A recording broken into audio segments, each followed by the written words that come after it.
Mama, can I have this instead of the dress? Fallon's small voice trembled as she held up the worn library card application, her 8-year-old fingers clutching the paper like it held the secrets of the universe. Her mother, Dessa, looked up from the sewing machine where she'd been mending clothes for their landlord, payment for another month's rent in the cramped apartment above the laundromat. "Baby, you need a dress for school," Dessa said gently, her own heart breaking at the choice her daughter was being forced to make. "The other kids, they talk. I don't want you to feel—" "I don't care what they say about my clothes, Mama," Fallon interrupted, her hazel eyes fierce with determination. "But I care about the stories. Mrs. Pemberton at the library said books can take you anywhere, that they can teach you anything. I want to go everywhere, Mama, even if we can't afford to leave here." Dessa's throat tightened. Her daughter wore the same 3 outfits in rotation, all purchased from the thrift store and already too small. Her classmates whispered behind their hands, called her charity case and worse. And here was Fallon, choosing knowledge over dignity, curiosity over conformity. "Okay, sweet girl," Dessa whispered, pulling her daughter close. "We'll get you the library card." What Dessa didn't tell Fallon, what she could barely admit to herself, was that they were one crisis away from homelessness. Her husband, Camden, had died 3 years ago in a factory accident, and the small settlement had evaporated into medical bills and funeral costs. Now, Dessa worked 3 jobs, sewing for neighbors, cleaning the church on Sundays, and sorting recyclables at the depot for pennies per pound.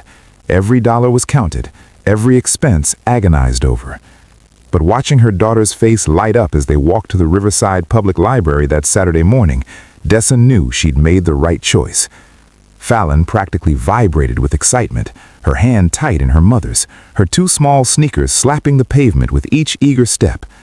The library was a grand old building, all marble columns and high ceilings, a remnant from when Riverside had been prosperous before the factories closed and poverty settled over everything. Inside, the air smelled of old paper and possibility. "Welcome," said the librarian, a woman in her 60s with silver hair and kind eyes. "You must be Fallon. Mrs. Pemberton told me you'd be coming." "Yes, ma'am," Fallon said, her voice reverent. "I want to read everything." The librarian, her name tag read Geneva, smiled. "Then let's get you started. What interests you?" "Everything," Fallon repeated, "but especially how things work, how people build things, how they solve problems." Geneva's smile widened. She led Fallon to the children's section, but instead of picture books, she pulled volumes on architecture, basic engineering, biographies of inventors. "These might be a bit advanced, but Mrs. Pemberton said you're quite the reader." "She taught herself at 4, Dessa said quietly, pride and sorrow mixing in her voice. "We couldn't afford preschool, so I got books from the church donations. She just figured it out." Geneva's expression shifted, understanding flooding her features. "Well then, Fallon, I think you and I are going to be great friends." Over the following months, Fallon became a fixture at the library. She'd arrive every day after school, her backpack heavy with returned books, eager for new ones. While other kids played outside or went to after-school programs their families could afford, Fallon sat cross-legged in the reading corner, devouring everything from physics primers to historical biographies, to novels that transported her far beyond Riverside's struggling streets. Geneva watched this transformation with growing amazement. The girl wasn't just reading, she was absorbing, synthesizing, building a cathedral of knowledge in her mind. She asked questions that showed deep thinking, made connections between disparate subjects, sketched designs in the margins of her notebook for inventions that seemed impossible for an 8-year-old to conceive.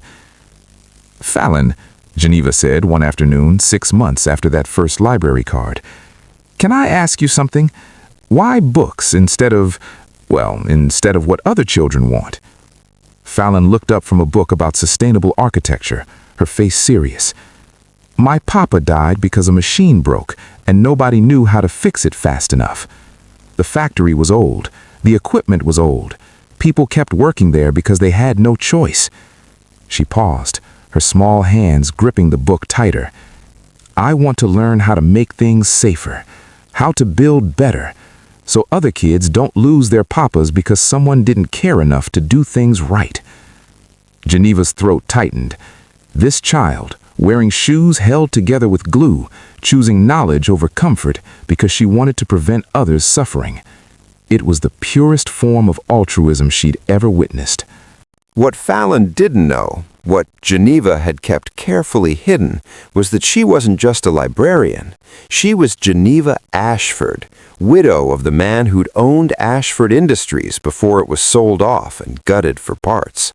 She'd watched her late husband's legacy crumble, watched the town she loved struggle, and had taken this librarian position in her retirement because she couldn't bear to sit idle while her community suffered. And now, this remarkable child was showing her something she'd forgotten, that hope doesn't come from those who already have everything. It comes from those who have nothing and choose to build anyway. Geneva began leaving specific books for Fallon, advanced texts that happened to appear in the New Acquisitions section, biographies of engineers and architects who'd changed the world, subscriptions to science magazines that mysteriously arrived with Fallon's name on them. She told herself she was just encouraging a bright student, but truthfully, she was witnessing something extraordinary and wanted to nurture it. 2 years passed. Fallon, now 10, had read more books than most adults encounter in a lifetime. Her notebooks were filled with sketches and calculations, ideas for improving everything from playground equipment to affordable housing.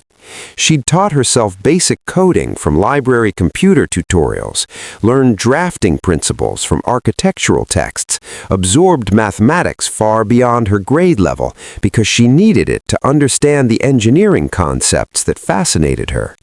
But she still wore the same patched clothes, still walked to school in shoes that were more tape than leather, still helped her mother sort recyclables every weekend to add a few dollars to their desperate budget. The whispers from classmates had grown crueler.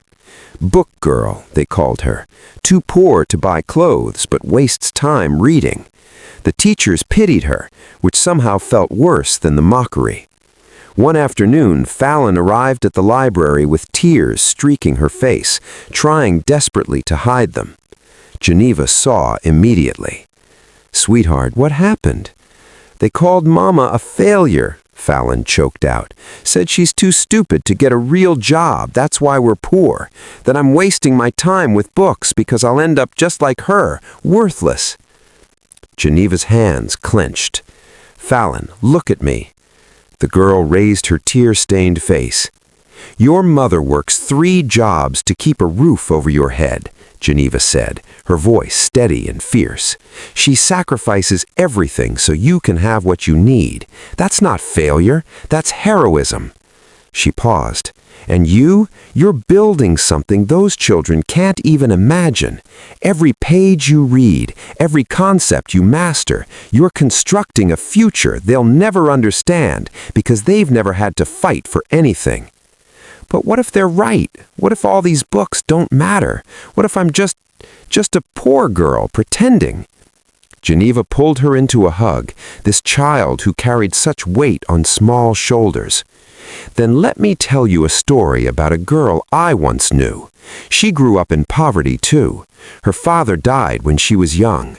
She read everything she could find because books were free, and the world they offered was bigger than her circumstances. She educated herself in libraries just like this one, and eventually she married a man who saw past her shabby clothes to the brilliant mind beneath. Together, they built something remarkable." Fallon pulled back, looking at Geneva with new awareness. "That was you." "That was me," Geneva confirmed. "And sweetheart, I've been watching you for 2 years. I've seen what you can do. So I'm going to tell you something I probably shouldn't." I took a deep breath. "I've been sending your drawings and ideas to a friend of mine. She runs a foundation that identifies gifted children from disadvantaged backgrounds. And Fallon, they want to meet you. They're offering a full scholarship to the Riverside STEM Academy, plus a stipend for your family." Fallon stared, unable to process the words. But why? I'm nobody. You're somebody who chose books over clothes because you understood something profound, that real poverty isn't lacking money, it's lacking opportunity to grow. You're somebody who wants to make the world safer for other children. That's not nobody, sweet girl. That's extraordinary. The next months were a whirlwind. Interviews, assessments, paperwork that made Dessa's hands shake because she'd never imagined such possibilities for her daughter. The scholarship was approved. Suddenly, Fallon had a uniform, new shoes, supplies, and, most precious of all, access to resources that would let her brilliant mind flourish. But she never stopped coming to the library, never stopped seeking Geneva's guidance, and crucially, never forgot where she came from.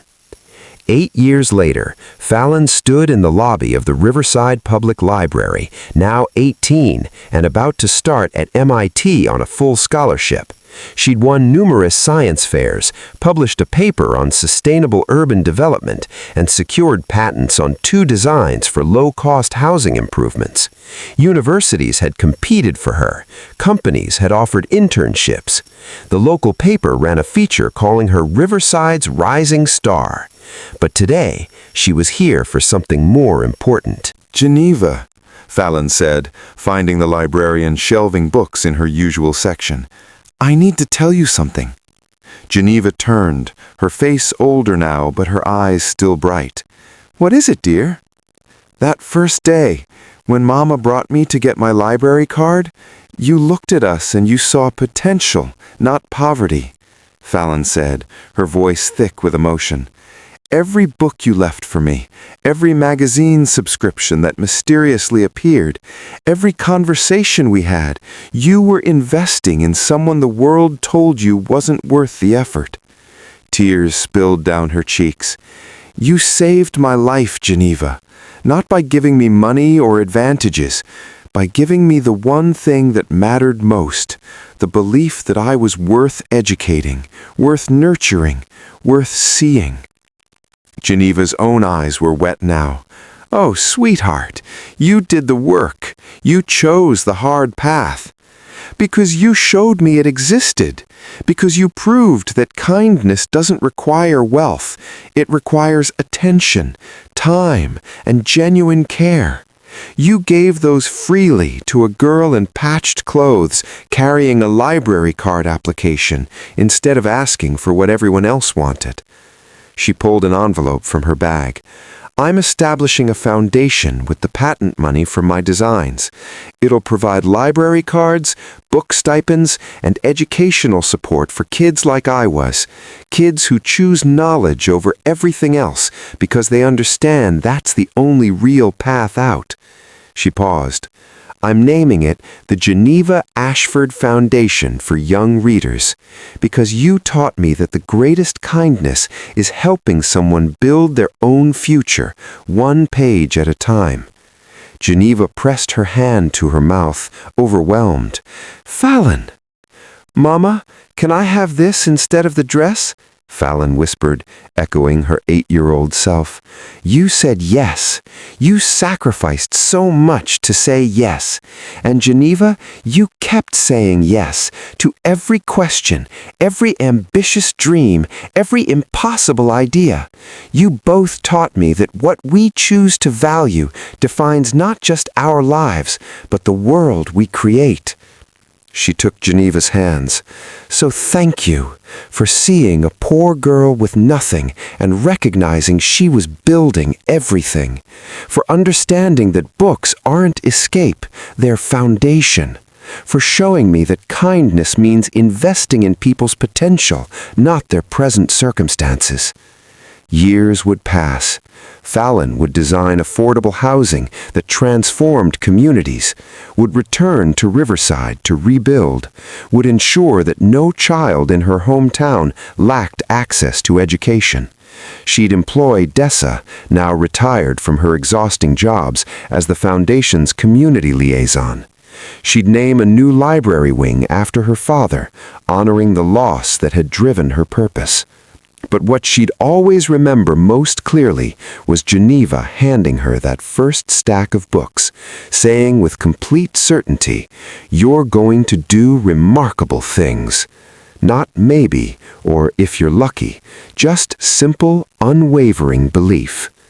Remember, we never know what we're nurturing when we offer kindness to someone struggling.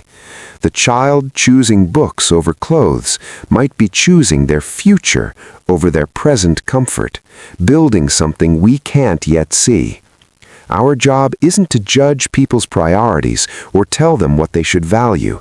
It's to support their choices when those choices reflect hunger for growth, curiosity, and the courage to be different. Because sometimes a library card matters more than a new dress. Sometimes the greatest gift is believing in someone's potential when the whole world sees only their poverty. And sometimes one person's faith in a child's impossible dreams becomes the foundation of miracles that ripple through generations. If this story touched your heart, please like, share, subscribe, and comment. Let's spread more stories of kindness and hope together.